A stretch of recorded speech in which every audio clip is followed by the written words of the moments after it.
Bonjour, alors aujourd'hui mamie, maman et moi nous allons vous présenter une recette de sfouf ou selou. On donne l'un ou l'autre de nom en fonction des régions d'où on vient. Alors c'est une préparation à base de fruits secs, de farine, de sucre glace, d'anis, sel, huile, graines de sésame, alors cacahuètes et amandes. Je vous mettrai les quantités en barre d'infos. Et donc c'est une préparation qu'on fait en général pour le mois sacré du Ramadan et c'est très énergétique. Quand vous prenez 1 kg de farine, vous prenez 1 kg de cacahuètes, 1 kg d'amandes, 250 g de sucre glace, 1 kg de graines de sésame et 4 cuillères à soupe d'anis en grains avec une cuillère à café bombée de sel. Moi, aujourd'hui, je fais la recette en divisant toutes les quantités par deux. Il va vous falloir aussi un très grand récipient. Moi, j'ai une bassine spéciale que j'utilise que pour ça. Et en fait, elle va vous servir après à mélanger tous les ingrédients. On commence par les étapes de torréfaction. Donc, des amandes, des cacahuètes, des graines de sésame, des grains d'anis et surtout de la farine qu'il faut torréfier. Alors c'est simple, soit vous la mettez dans une plaque et elle va au four, vous remuez de temps en temps, soit vous pouvez la faire à la poêle sur feu doux. Il n'y a pas de problème. L'essentiel c'est de toujours remuer. Je vais vous faire voir ça. Alors, à feu doux, vous commencez, je vous fais voir à la poêle. C'est le plus simple. Vous faites chauffer votre poêle et vous mettez votre farine dedans. Voilà. Alors, quand ça va commencer à chauffer, vous allez remuer sans arrêt pour qu'elle cuise bien de partout.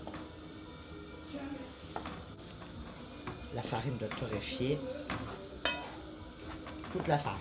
Si ça fait du gros mot, vous vous inquiétez pas, parce que vous aurez à la tamiser bien entendu.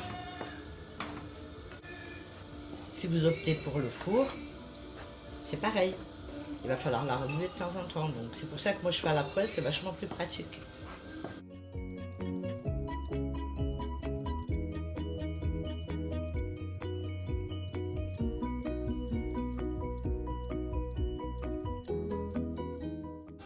Elle va cuire. Vous voyez, ça commence à faire des boulettes. Ça veut dire qu'elle commence à cuire. C'est normal, ne vous inquiétez pas. C'est une étape normale.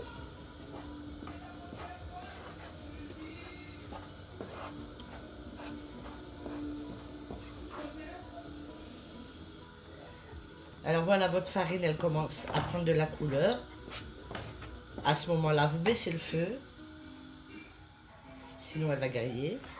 Et vous continuez toujours à remuer. Elle doit être dorée, c'est normal. C'est la couleur qu'on veut qu'elle obtienne. Alors, comme vous pouvez le voir, la farine devient dorée. Donc, à ce moment-là, c'est qu'elle est cuite. Vous la retirez du feu. Et vous changez de poêle. Que vous laissez chauffer. Bien entendu. Et vous y versez en premier l'ingrédient de votre choix. Pour moi, ça sera les cacahuètes. Qui vont aussi torréfier. Alors pareil, vous laissez chauffer un peu. Quand ça commence à chauffer, vous allez remuer un petit peu de temps en temps. Voilà. Il ne faut pas qu'elle devienne noire, hein, c'est juste doré.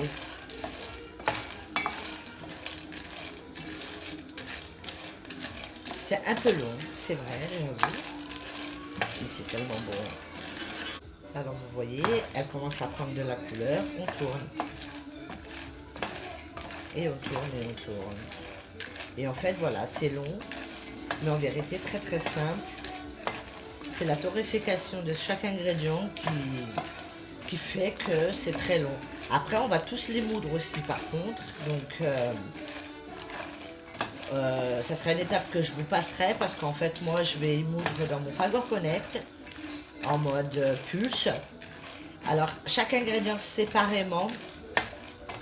Et vous, vous aurez qu'à le faire avec un mixeur si vous n'avez pas le Fagor Connect. Mais bon, voilà quoi. Là, pour moi, c'est bon parce qu'il ne faut pas que ce soit de trop. Sinon, elles vont durcir. Alors, j'ai mis les cacahuètes à refroidir de l'autre côté. Je m'attaque aux amandes.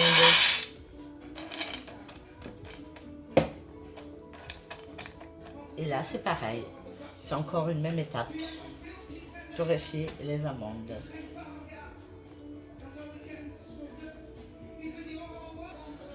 Voilà, comme pour les cacahuètes. Vous retournez de temps en temps pour que ça fasse dorer un peu de partout.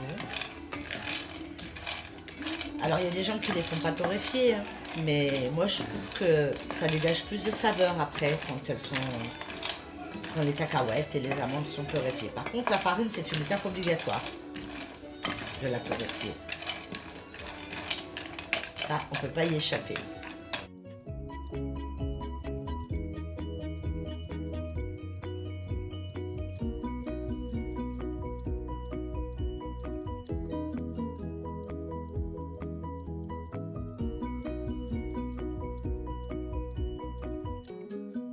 Voilà, vos amandes sont légèrement dorées. Vous allez les mettre de côté, les laisser refroidir. Et on attaque la suite. Ce sera les graines de sésame.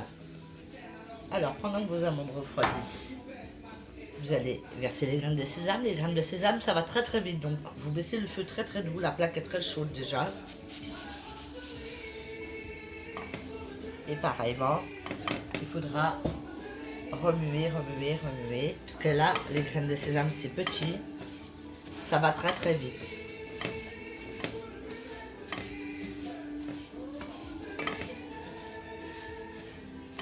Alors moi je vais pas mettre, mais il y en a qui mettent de la gomme arabique.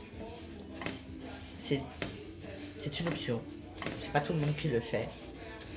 Moi je le fais pas. Parce que je veux pas un souffle trop pâteux, moi je veux quelque chose de un peu granuleux plutôt.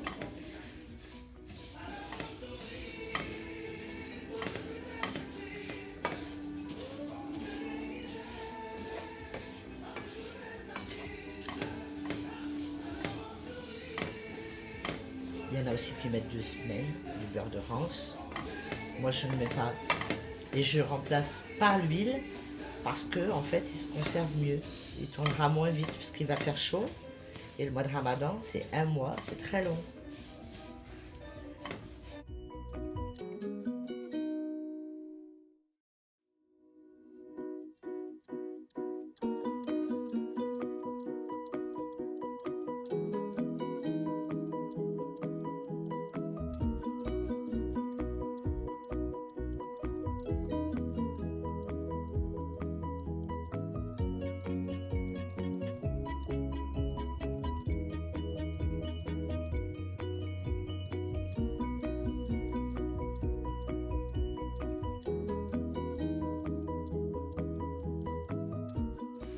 Alors, on a tamisé notre farine qu'on a mis dans la grande bassine. Voilà, ça c'est ce qu'il en reste. On ne va pas l'utiliser, ça. Hop. Il dégage, on n'en a pas besoin. À ce moment-là, vous allez aller mixer tous les ingrédients que vous avez torréfiés. Donc moi, ça sera au Fagor. Vous pouvez le faire avec un mini hachoir ou un robot de votre choix. A tout de suite. Alors voilà, comme vous pouvez voir, tous mes ingrédients sont mixés. Les graines de sésame, les amandes, l'anis, la cacahuète. C'est un peu pâteux, c'est bien, ça rend l'huile, ça nous évitera de mettre moins de gras. Ici, alors, maintenant, c'est un travail manuel. La farine était en dessous, je l'avais mise en premier. Il va falloir, j'ai mis le sel aussi, tout mélanger. tout mélanger correctement. Entre temps, vous avez, alors la recette pour 1 kg c'est 1 litre, moi je mets jamais 1 litre, mais pour le demi-kilo de chaque ingrédient, ça serait donc un demi-litre d'huile à chauffer dans une casserole. Je vais finir à la main, c'est mieux. Que vous allez incorporer par la suite. Mais avant, il y a votre sucre glace aussi qui va venir s'ajouter. Alors, s'il y a quelques morceaux d'amande ou de cacahuètes, c'est pas grave, ça donne du croquant à votre cello, votre souffle. C'est pas plus mal. Vous voyez, j'en ai quelques-unes. Alors, on vient mettre le sucre glace. Et on recommence à mélanger tout ça.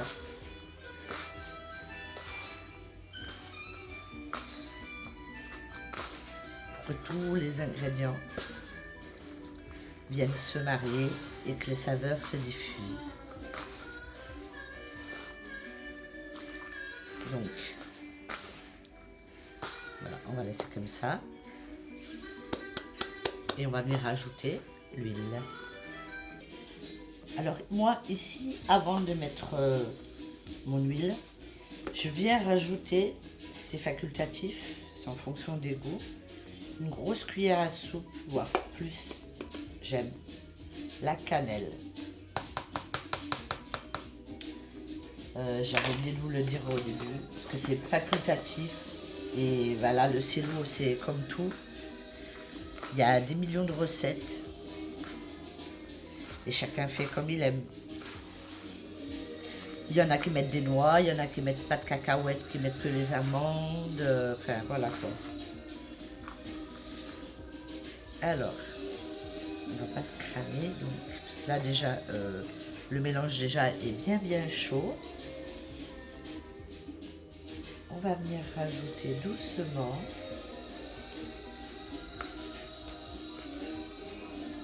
et sans se cramer si possible. On va malaxer comme ça jusqu'à ce que vous n'ayez plus d'huile ou jusqu'à que vous obteniez la consistance voulue. Alors il y a ceux qui aiment bien gras, donc ils mettent beaucoup d'huile et après ça leur fait vraiment une pâte compacte. Et il y a ceux qui aiment moins gras et donc ils mettent moins de gras et la pâte est moins compacte, vous verrez. Voilà, le soufre, c'est comme le couscous. Il y a des millions de recettes. Alors, j'ai versé l'huile, j'ai tourné avec la spatule et j'ai laissé un peu refroidir. D'ailleurs, c'est encore très chaud. On va continuer encore avec la spatule pour l'instant.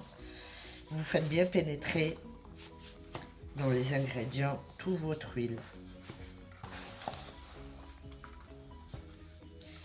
Vous voyez là en dessous, il n'y a pas, c'est pas passé. Alors, et vous finissez à la main, sans vous cramer, comme je disais.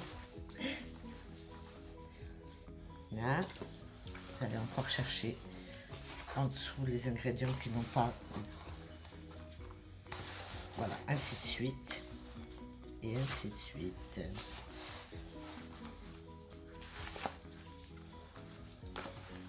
Ça permet au même temps de refroidir aussi. C'est un peu comme la semoule du couscous, hein. On la travaille, elle refroidit. Vous voyez, ça devient une pâte. Là, il est prêt le soufre.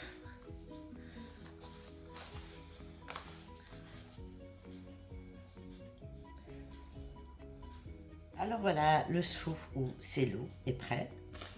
Je vous ai présenté comme ceci, avec un reste d'amande torréfiée que j'avais gardé.